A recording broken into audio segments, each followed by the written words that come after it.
Hi, my name is Glow and welcome to my show, and today I'm reviewing Toby Mac's Carol of the Kings. The song starts and ends with some Spanish words that I found the official translation for. It's really well bookended. I mean, the first Spanish part at the very beginning of the song ends with the words, "The carol of these kings vibrates the soul, reminding us that a true king is born." And the song ends with the words in Spanish, "Merry Christmas to all, remember the true meaning of Christmas is the birth of our Lord Jesus Christ." It comes full circle, but it also doesn't just repeat itself. That is, assuming that this is even translated right. I didn't know Toby Mac even spoke Spanish. And if any of you do, feel free to tell me if the translation actually is bad. "See them rushing through the stained doors like kids in a sugarcane store. Is this what they stood in rain for?" I never heard a song about Black Friday before. Maybe the line is just about the general hustle and bustle of the holidays. Also, sugarcane store. Did they used to be called sugarcane stores? Was he trying to gently lean into the so far bleak tone by adding slavery imagery, or were they actually called sugarcane stores back then? I like the little introductions Toby gives to the two carols. It's sort of like he's emceeing them. Carol of the Bells, I really hate it. It's got to be my least favorite Christmas song. Yes, even more than the Christmas shoes or I Want a Hippopotamus for Christmas. The reason I don't like it is because the music and lyrics don't fit together at all. I'd be fine with that, maybe even impressed by it, if I could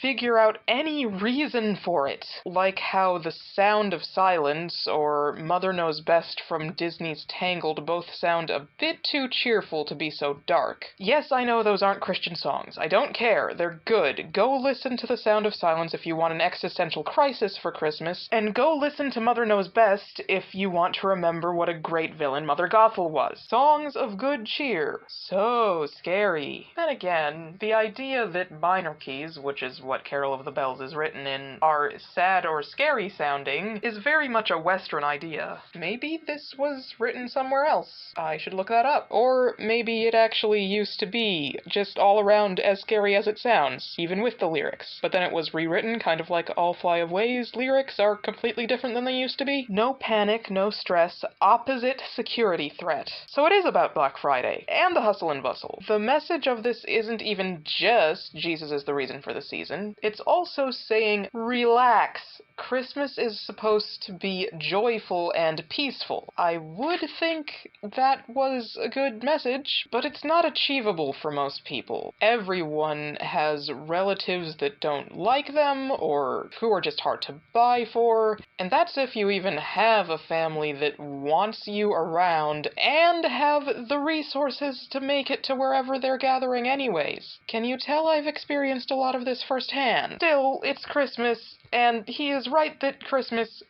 should be peaceful, so I'll give him a pass on that one. A baby king existing more than a manger in the inn is probably the most interesting way to say Jesus is the reason for the season that I've ever come across. A remedy for sin and generation and again and again. I think the generation line is about how God's message and Christmas carols stood the test of time and are passed down from generation to generation. We're thankful for gifts and the presents, but give us the gift of your presence, sir, is just good wordplay, and so is A Symphony of Royalty. This song is filled with pretty good lines. I do imagine some people hating it, though, just because some people instinctually hate mashups. And I can usually kind of agree with them there. One reason being that they're usually completely incoherent. The songs have nothing to do with each other, other than that they're popular, or they happen to all be in the same genre. But here I think the songs are tied together pretty well. Plus, there's a bunch of original lyrics, so it's not exactly the same as a mashup. The other reason people tend to hate mashups is that just when you're getting into the groove of one song, another one starts playing. And then even if you like that new song that's playing, you're instinctually mad at it because it interrupted the awesome song you just heard. This doesn't do that.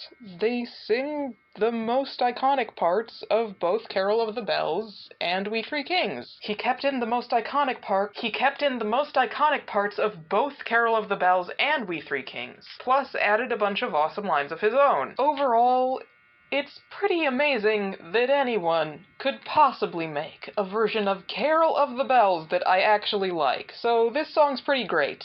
Tell me if I'm wrong.